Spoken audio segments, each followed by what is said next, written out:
Alright, y'all, so I've been meaning to make this video. I still got a couple more videos I'm going to do for South by Southwest. These are our top 5 movies we watched at South by Southwest, and we watched a total of 12 movies, so I'll definitely make a list of all of them. But we also did a lot of the interactions, including Fallout and some of the Audible, and there was also the music, and some of the music there was awesome, honestly. There was a lot of great bands, a lot of great musicians, and I want to make a whole video talking about that. That's going to be like a whole vlog-esque video of all the footage I got over there, and me just talking over that. That'll be out sometime in the week, so stay tuned for that if you want more of that. But also I want to let you know we are working on our short film and currently trying to get funding for it, so if you can help in any way, linked below, and anything goes a long way, even a share. Almost at 30k subscribers as well, so let's get to it. Less than 2,000 to go. But let's talk about our top 5 films at South by Southwest. So like I said, we watched a couple of these movies, and some of the movies we were so anticipating we didn't get in, including The Fall Guy, but we were able to get into the after party for The Fall Guy, which is something that's interesting. A lot of the times in South by Southwest, it's kind of hard to get into stuff, especially because there's no P&I screenings. We're going in as press to this, and Sundance has press and industry screenings, so you're able to see pretty much anything you want to. This year it was a little bit tricky, especially with some big titles like Love Lies Bleeding, but I'll make a whole video about festivals and all of that, talking about best way to tackle them. But let me tell you, South by Southwest is one of those festivals that it is insanity once you're there waiting in those lines for the movies. They can stretch blocks and you're there sometimes for an hour, 2, and apparently this time 3 hours, some people, which I was just like, I'm not standing 3 hours in a line.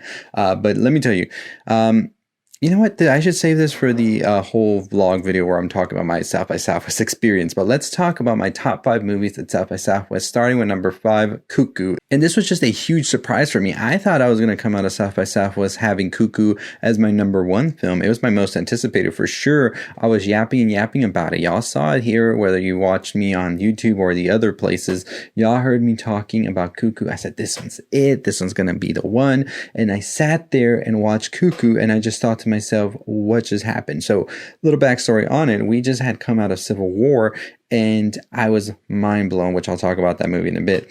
But I was very much so like hyped. I was ready, but then we had to quickly run out, get back in line because Cuckoo was right around the corner. It was like 30-40 minutes right before Cuckoo started, and it was in the same theater. So we were pretty much able to just run out and get back in line. And I sat there and we saw Hunter Schafer, we saw Dan Stevens, we saw Tillman Singer come out and introduce the movie. Tillman Singer got the crowd roaring by saying, let's get Cuckoo at the end. And that's one thing about the Paramount. It can be a good thing and a bad thing, but that crowd does not stop. And so Cuckoo starts, and immediately I was like, I don't know how I feel about this. And I talk about it in my review and stuff. This felt like a film trying to be 2 different things and ultimately doesn't become anything for me. I still enjoy what I was able to accomplish in an aesthetic style. I think Hunter Schafer and Dan Stevens are great in it. And at times they feel like they're in 2 different movies, but when they clash together, it kind of works. And I think for the most part, it's a film that has a pretty cool edge to it, but I don't know if the horror is there, and I know a lot of people are expecting the horror, but to me, completely absent. This was something else entirely, but that's just how I felt about it. But it was a number 5. It still made it above a lot of the other movies I watched. At number 4, we have Things Will Be Different. This is one of the other films that I just read about it, the synopsis stuff, and I was intrigued from it. So this is what the synopsis reads. In order to escape the police after a robbery, 2 estranged siblings lay low in a metaphysical farmhouse that hides them away in a different time. There they reckon with a mysterious force that pushes their familial bonds to unnatural breaking points. And so this was one of the films that we actually got the chance to check out at the Alamo, which is the same Alamo with Fantastic Fest. And all I can think whenever I'm at South by Southwest and we go to the Alamo in South Lamar is, my goodness, how many more days for Fantastic Fest? Honestly, I think that's probably my favorite festival. And so we went there, we sat down. It was, I think, the first showing we're going to watch of the day, and it was pretty early, and you know, I think it was the day after we had watched Monkey Man, so we were pretty tired after that. Sat down, and just immediately this film transports you, and I really enjoyed about it. It is a low-budget sci-fi film, and it's still done so well. It feels so rich. It feels complete to me, honestly. And there's one specific scene in this where it just feels so different and grand. There is just the music that's playing, the cinematography, the way it's edited. It is just something that I was just ingrained into my brain. I'm still thinking about it right now. And I really enjoyed how the story progressed as well. And it does leave you wondering what's going to happen next. And it leaves you guessing till the very end. And that's how I felt. I love when a movie has me guessing and still I get it wrong. I love that. So that came in number 4 for me. Number 3 is We Were Dangerous. This was actually, I believe, the first film of the festival we watched. And I was going to watch Azrael. By the way, I did not watch Azrael at all, which was a huge bummer and very sad. Very, very sad news. But this was one of the films that I had no clue what it was about, because when we got there and we said, oh, I'm going to go watch Azrael, and they said, stop. You're not watching Azrael. There's no more tickets for it. I was just like, oh. So I just said, okay, we'll watch this. I just saw We Were Dangerous. And I don't know, it sounded interesting. And it was very much so one of those films that I think is becoming, for me, I always have this at a festival. There's 1 or 2 films that I do not have on my radar at all. I did not have the intention of watching. And then through whatever happened, scheduling and all of that, and I can't watch something, then I watch this. And this is that movie this year, because I really enjoyed We Were Dangerous. I thought that this film was well done. I think that the whole thing about this movie. So let's read the synopsis for We Were Dangerous. Nellie and Daisy attempt to escape the institution for delinquent girls in 1954 New Zealand. However, not only are they caught, it triggers a relocation to a facility on a remote island. The duo become a trio as well-to-do Lou joins them, and life on the island takes shape under the command of devout matron. The trio rail against the system, dubious of the benevolence of the Bible and taking refuge in their blossoming friendship. It's hard to reform girls who don't believe they need reforming. However, a sense of doom settles in when experimental forms of punishment take place in the dead of night. Nellie and Daisy plot rebellion, but unexpectedly find themselves at odds with Lou, who is afraid to break the rules. So this film, I thought, did a great job at some parts of really showcasing sort of this innocence that's happening with these girls who are there against their will, and they really don't feel they need reforming. And at the same time, it's showcasing just how evil and dark these practices are. Darkness that religion can be as well. And I really think that this movie was so well done. There are some aspects of it that I think could have improved. I think it's not able to really find its tone, and it does find a footing by the end of it, and it really does deliver an impactful blow. But I think it was those moments where it was not sure how to be or what to do that really kind of didn't have it be higher in my list, because I think that there is such a well made movie here, but I think a little bit more polishing, and this would have just been excellent, honestly. But I still recommend it 100%. I have a full review coming out for that next week. Number 2 on my list is going to be Monkey Man, which was one of the most craziest experiences, honestly, because I had gone to South by last year. I had gone to go see Evil Dead Rise, which was one of the most anticipated films of last year for South by. And honestly, that line, you didn't really have to wait more than probably 2 hours from my experience. And so I went to South by this year. Monkey Man was the first movie at the Paramount, which is the big theater where all the big screenings happen, the red carpet, all of that. And by the way, we actually went to a pre-reception for Monkey Man that day, and they had this amazing Indian food, but more on that in my South by Southwest recap blog, all of that. And so we make it into the line, and I was just blown away because we kept going down and down and down and down. And I was like, when is this line going to end? And we make it towards the end, and I was just like, there's no way we're getting in for this. And then they started giving you these tickets. And these are the tickets you use to go in. And there's like a green ticket. And then there's like a red ticket. And the red ticket's like, iffy. You might get in, you might not. And I get the red ticket. And I'm just like, man, we just waited here for almost 2 hours. It was like an hour and a half. But we might not even get in. So we are just there waiting, sitting, and then they start letting people in slowly and slowly. And then once we start making it towards the front door, I'm like, yes.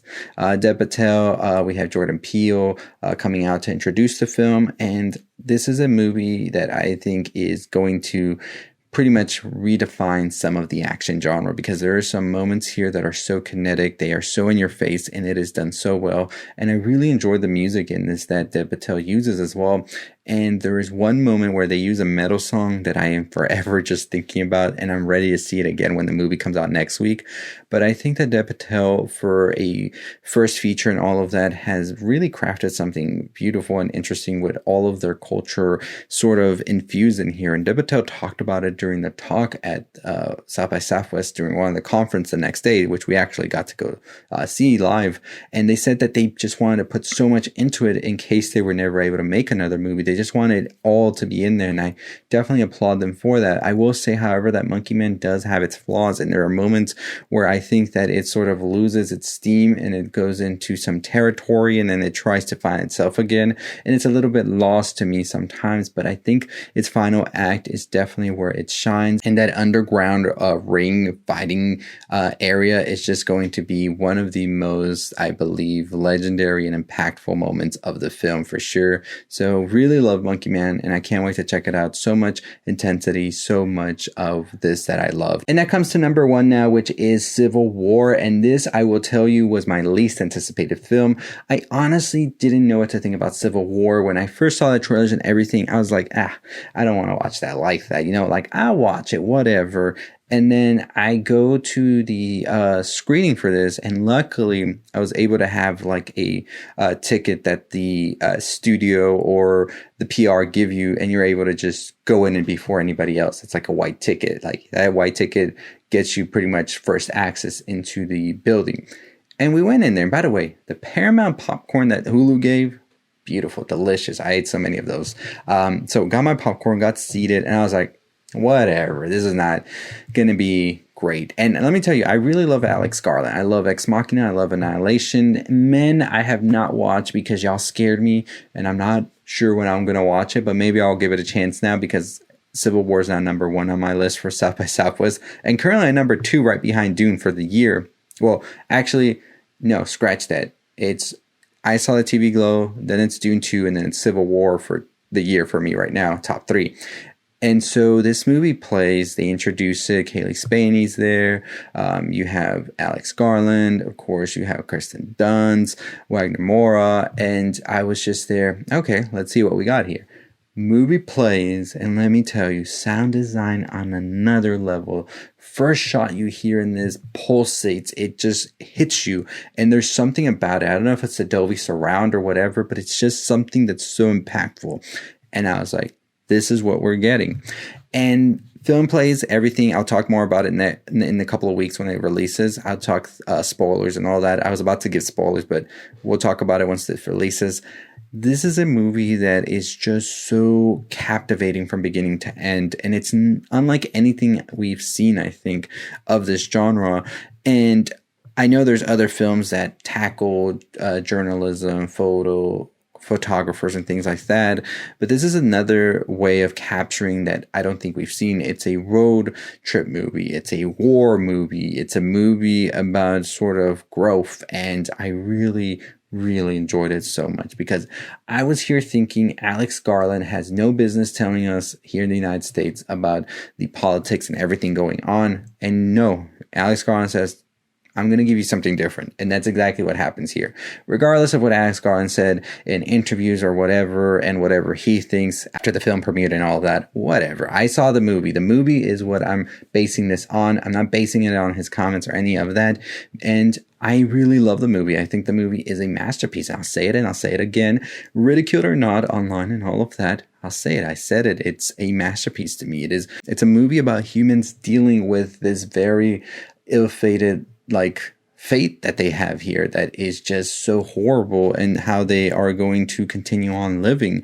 And that's all that I needed from this movie. I don't need Alex Garland to give me politics of the United States. I don't need Alex Garland to tell me this side or whatever, what have you. I just wanted a movie that was about humans dealing with this horrible act that has now happened in their nation. And that's what Civil War is. 5 out of 5. Overall, there were so many other movies that we watched. We'll talk more about them as we make our South by Southwest long vlog-esque video, so stay tuned for that, and I'll show you all the other stuff. And I'll probably make separate videos for the Fallout thing and the Audible and all of that, because I think they deserve their own videos, so stay tuned for that. But let me know what you think about my top 5, and if you are excited for any of these movies. I don't know release date just yet for We Were Dangerous or Things Will Be Different, but Cuckoo should be coming out May 3rd. Monkey Man should be coming out next week, April 5th, and Civil War will come out the week after, April 12th, so make sure you check those out. I already have reviews for all of these movies except We Were Dangerous and Things Will Be Different. I'll be making those next week, but the other ones you can go check it out, and as soon as they release, we'll have spoiler reviews and talks, and he explains all that good stuff, so stay tuned for all that. But as always, that's going to do it for me. Pretty long video, but just wanted to go over my South by Southwest experience and give you my top 5 of the movies I watched. And yeah, stay tuned for more. As I said, we are funding our own short film right now, so go check it out in the link below. Really would appreciate any help, any share, all of that goes a long way. And as always, we're so close to 30K, 2,000 about to get to that, so let's get to it. And I'll see you next time. Stay safe, stay positive.